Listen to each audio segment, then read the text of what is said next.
Welcome Robyn Warhol, Department Chair of English at The Ohio State University, as well as College of Arts and Sciences Distinguished Professor of English. Welcome, Robyn. Thank you, Frederick. So Robyn, you are one of the really the founders of feminist narrative theory, feminist narratology. You and Susan Lancer are really kind of held up as the main figures here.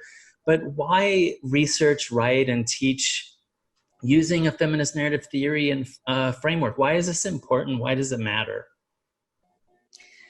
Well, I guess it's maybe two different questions. Why it mattered in the 1980s when Sue Lancer and I first started talking and writing about this and proposed that there ought to be such a thing as a feminist and ultimately a queer and feminist narratology. That might be a different question from why it matters now. So let me know which way you'd like me to take that. Well, why is it possible to mention briefly why it mattered then and why it continues to matter now? Sure. The reason that it mattered then was that narrative theory, based as it was in structuralism that was deeply acontextual, right? That was meant to be universalizing and true for all humans in all times and all places. That narratology's theoretical roots were so deeply grounded in that approach that it meant that differences among people's experiences got erased. And differences, for instance, among different kinds of readers, different kinds of authors, different kinds of national experiences, different kinds of sexualities, all those differences in the original narratology were just outside the boundaries of what was interesting or what was considered. And so as a graduate student, actually, when I started thinking in a narratological way about the 19th century women writers that I was studying, I kept noticing narrative patterns, and specifically my interest was narration, patterns that couldn't be accounted for within the narratology that was universalizing in general. And, when I started thinking about, well, why is that? For instance, I looked at the index of Jeanette's narrative discourse and essay in Method and found that, I don't remember the exact number. He cites maybe 260 novelists in that index. The book's ostensibly about Proust, but he's constantly giving examples from other authors. And fewer than 6 of them were women. And I thought, well, we know, because feminist history has taught us, that women's experience in every way, and indeed the experience of women writers in their careers as writers and their approach to their writing and the subject matter they're writing about, has been different from men's, particularly in the 19th century. And wouldn't that mean that they might write in a different way? And wouldn't that mean that their audiences might have different expectations and different experiences when they're reading women's writing? So Sue Lancer was asking similar questions about female or feminine texts. And basically, both in our separate work and in our collaborations, we have come to the conclusion that there's a profound impact that identity positioning has on the way that people write and on the way that people read. And so that's what we study. And I would say it's still important now because, the differences that gender and sexuality and race and class make are as profound today as they ever were 150 years ago. They manifest themselves perhaps in different ways. And we flatter ourselves as a culture and having made progress in terms of the disadvantaging of people who don't fit the straight white male norm. But in fact, the problem of marginalization of literatures by women, by people of color, by working class people, by queer people, is almost, I would say, almost as pronounced now as it was when I was a graduate student. Certainly syllabi have changed. What bookstores sell has changed. There's a much wider availability of varieties of kinds of writers. But I think if we really look at, for instance, the proportion of women and people of color who are represented in a big survey class, or the proportion who are represented if you were to put all the syllabi together in the aggregate for a big department like ours, it would be shocking how white male-dominated, straight-dominated the canon still is, even the expanded canon. So what feminist and queer narratologies try to do is by drawing a reader's eye to those writers who are coming from these other identity positions, getting people to see what the differences in form and the differences in narrative approach can be when you're coming from a different identity. Thank you, Robyn, for sharing that journey and the comparison and the, in many ways, discouraging kind of, look back and then to look at today. I know that post-classical narratology is really where kind of a lot of our work has been kind of excavating and clearing these spaces. To you, what is post-classical narratology, and what is it? I guess, yeah. What is post-classical narratology? Well, that's not something that I defined. It's a definition that, when it was coined, included queer and feminist and race-centered narrative approaches in its sort of under its umbrella. And my understanding of what's intended by it is that what I was describing as a universalizing and structuralist-based narratology is classical narratology. That is narratology that tries to look at narrative form outside of any kind of historical or cultural context, and to make generalizations that cross all contexts. And post-classical narratology insists on a context. And indeed, a synonym, I think, among theorists for post-classical has been contextual or contextualist narratology. Sue Lancer and I have been seeing in more recent years, and I believe we use this term in Narrative Theory Unbound, situated narratology. That is to say, to be really thinking about what the classical narratologist would have called the situation of enunciation, and think about what are the marks of gender, class, race, etc., that are defining factors in that situation, and to ask the same kinds of questions about the situation of the reader. So for me, the post in the post-classical is about context and about bringing history to bear, whether we're talking about history of the past or history of the present moment, but historical factors to bear in our analysis of texts. So important, that the situatedness in narrative theory. If you were to step back from your kind of career, your amazing career, and kind of clearing all of these spaces for us to really think critically about stories, narrative, what would you say is the kind of vision, the research program drive? That's a really good question, Frederick, and thank you for saying such kind words about my contribution. When I think about that question now, I have to think about how does a situated approach to narrative extend beyond the study of gender and sexuality for me. So, I mean, if I think about my whole career, what I've always been the most interested in is narrative voice and narration.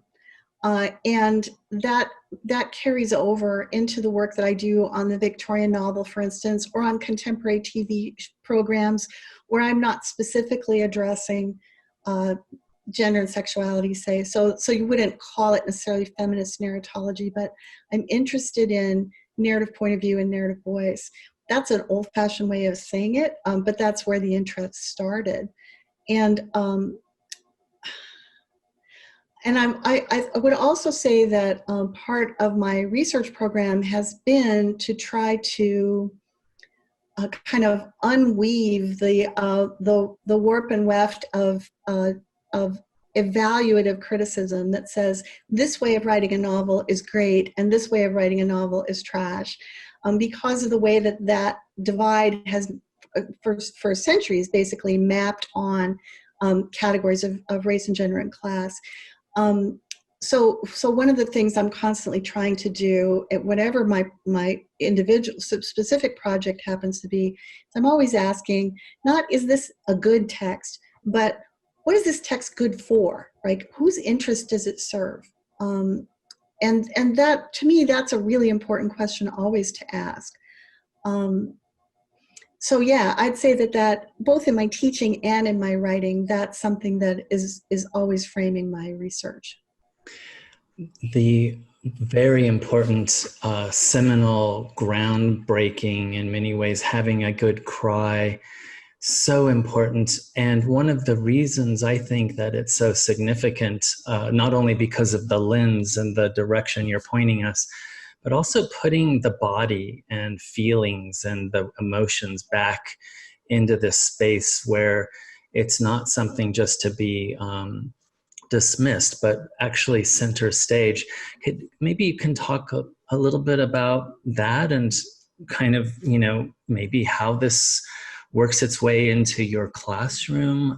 But yeah, really important.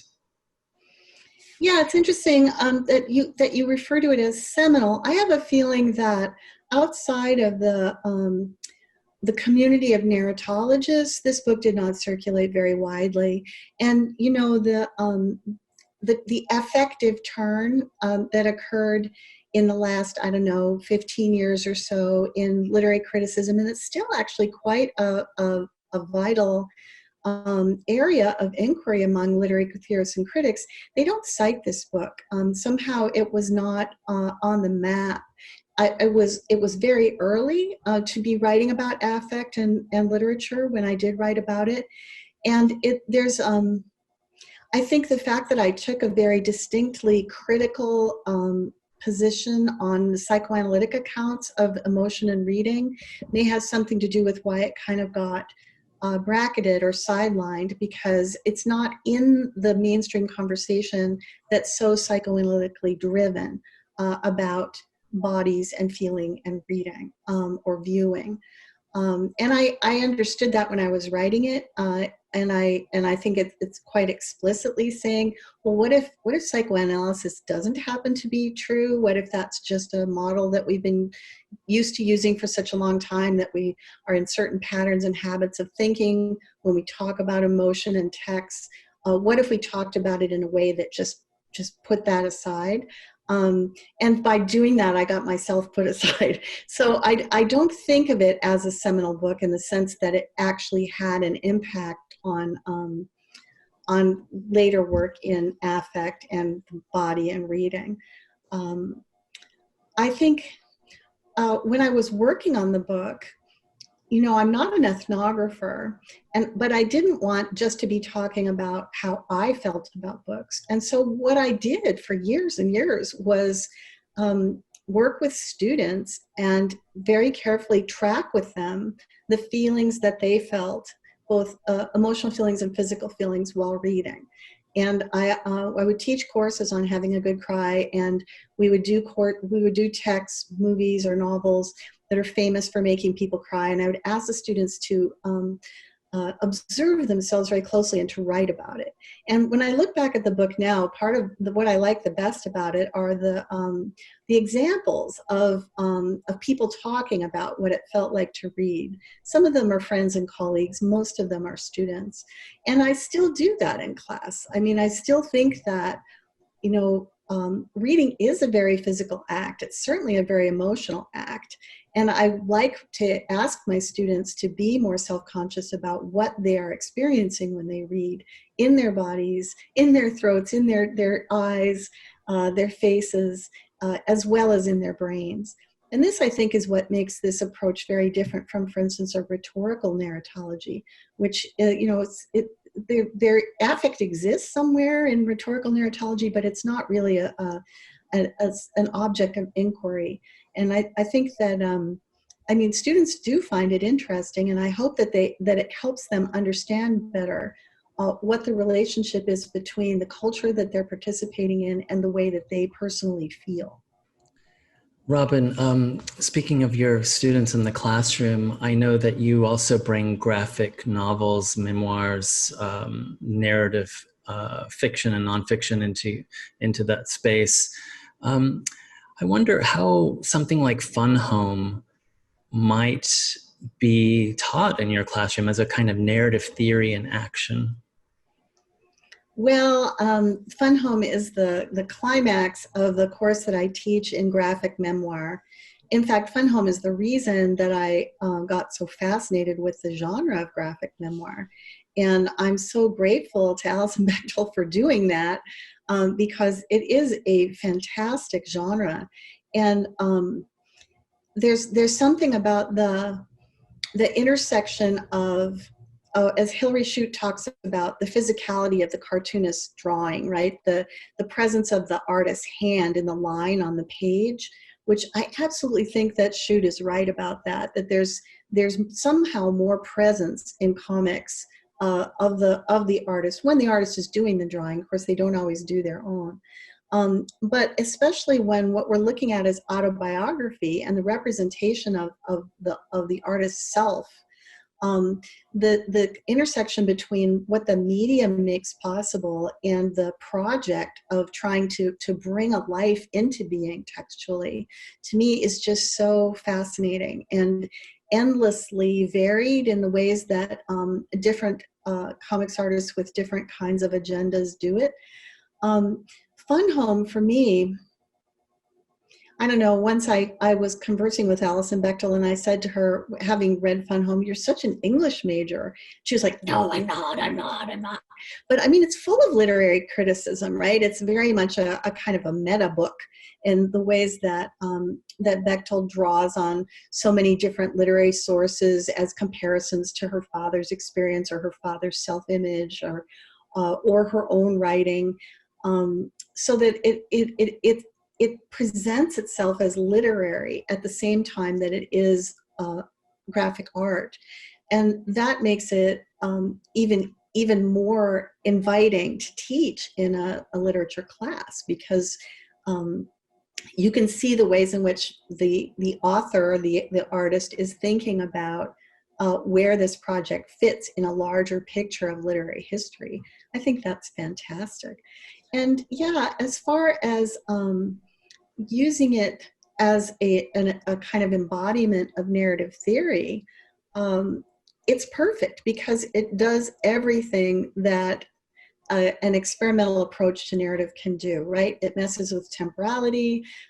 It's very explicit in its manifestations of space, right? Whether they're very carefully drawn individual rooms, that the text boxes comment on whether it is or isn't actually accurate to what Allison's actual living room looked like when she was a kid, to maps and drawings of the larger world. There's a particular panel in New York City that I love where she points out what every little corner of that big picture smells like. All these ways of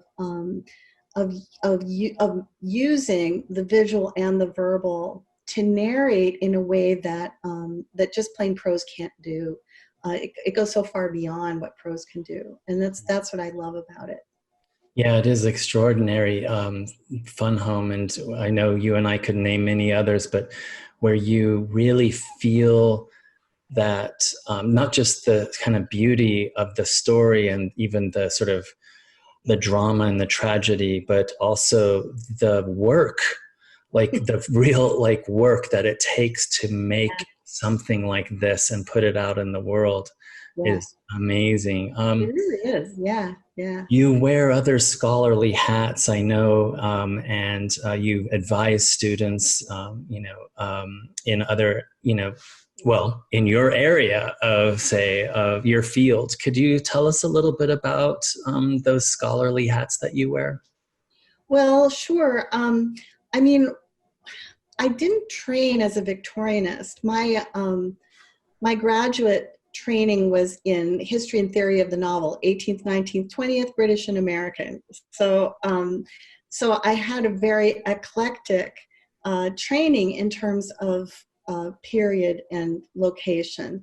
And it happened that the first job I got at the University of Vermont, they needed someone to teach Victorian novel. It could have been 18th century novel, it could have been modern American novel. I was equally qualified to do any of those, but Victorian was where I landed, and I'm so grateful. Of course, my dissertation and my first book is focused right on 1850, and so I did have a broader expertise in the novelists of that period. But I've never been much of a Victorianist historian. That said, it's been great collaborating with Helena Mickey, who is a bona fide and a very, very accomplished Victorianist on a project like the biography that, or the sort of meta biography that we wrote of Sir George Scharf, the Victorian bachelor. If you think about it, though, that book is a kind of work of narrative theory. Each of the chapters, we had all this material that was his life, and we could do anything we wanted in terms of how we would tell that story that no one had ever told before, because the guy had become so obscure. And we ended up writing chapters that are themselves based on the plot dynamics of particular kinds of Victorian novels. So the first chapter, well, the first chapter is theoretical, but it also follows a marriage plot. The second chapter is a kind of a failed Bildungsroman, and the third chapter is an inheritance plot. And so that we're demonstrating the plot shapes of these various types of Victorian novels at the same time that we're telling the story of this Victorian man who's in no way heroic, and in no way does his experience live up to the expectations of those genres.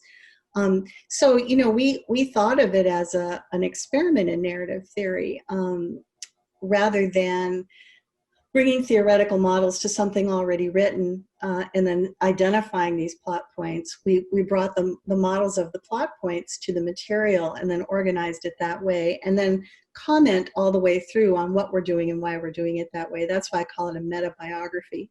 So yeah, it's very deep. I mean, we actually made some discoveries. It's the first detailed biography that's ever been written of a queer Victorian man who was middle class. There are scholarly works on aristocrats who are queer and on like street queers, but this is just a regular upper middle class guy, right, who happened to be living a gay lifestyle in Victorian London. And so we could make a contribution to history at the same time that we're really having a lot of fun with the different ways that you could frame his story. So creative. Yeah, so creative, right? That kind of the confluence of the scholarly, the archival, and then, yeah, the creative. I love it. It was so fun, Frederick. And I know that you know that the creative part, it's kind of like you earn the right at some point in your career to start being creative. And I know that that's what you've been doing in the last few years too. And I love the directions that you've been taking with that. I don't have the kind of imagination you do where I could like make up people and make fictions about them. But I certainly do have the archive fever, right? Where you find all these traces of a person, and then, you know, it does take an act of creativity to put it together. And to write a book that was not like any other book ever had been. We were so thrilled when the book won the Best Book of the Year award for NAVSA, the North American Victorian Studies Association, because it's such a weird book. We thought, you know, nobody's going to like this book. Again, it hasn't circulated very broadly, but everybody I know who's read it said it was really fun to read. So that was definitely, I think, the best work that I'll ever do. Wow, I love it, and that it was co-authored, co-created. I love that too. And then Helena and I were working on it for, I don't know, 17 years together. It was a blast. Wow. Robyn, I know you have been kind of steering the big tanker that is the English department at OSU and continuing in your sort of path of scholarship along with all of that work. What's next for you? What are you thinking is around the corner? What are you excited about? Well, while I've been chair, I've been working on building my website project. I saw you had the little logo from the old version, Reading Like a Victorian. And really what that is an infrastructure for what I want to do next with my projects in situated Victorianist narrative theory. It's a website that links readers to installments of serialized Victorian novels in the order in which they were published. So that the idea of reading like a Victorian is that you could say, I want to look at January of 1859, and you go to that place on the timeline. It shows you all the chapters of all the novels that were in print in January of 1859 that appeared that month. Then you go to February, then you go to March, then you go to April. I've taught a couple of classes on this principle, and my idea is that if you read the novels that way, so that you're reading 4 different novels simultaneously, as it were, month to month to month, that you start seeing things in those novels that you didn't see when you read the novels independently, cover to cover. You see formal things, you see thematic things, you see cultural things. I haven't gotten very far yet. I mean, Helena and I actually have written an essay that we're just finishing now, where we talk in some detail about, I think, 3 or 4 Victorian novels to say, okay, if you read them this way, here are things you see that you never saw before. But my larger thought about this is that the form of the novel, the Victorian novel, is actually something quite different from what narrative theory has conceived it as being. You think about like reading for the plot, right? When Peter Brooks does that beautiful reading of Great Expectations, it's all about the drive to get from the beginning to the end, right? But that's not how you read it. You know, it came out once a week. And then in between those installments, we're reading other stuff, the same way we watch TV serials now. And that other stuff starts to interact in your mind with what's going on in the plot that you just can't wait to get back to. And so I'm interested in that as a concept of what does that mean for our understanding of the form of the Victorian novel. And I'm also interested, of course, in what it means for specific novels, specific favorites of mine that I've been reading and teaching and loving my whole career.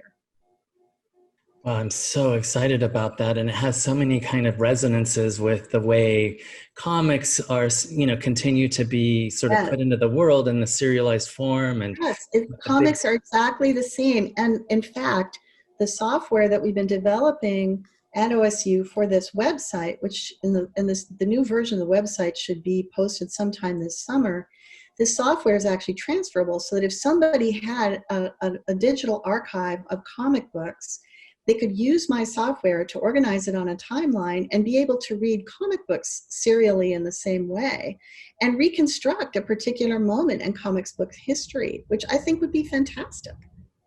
And it also puts the body and all of the things that we do into that moment. I love it, Robyn. It's like so powerful and generative.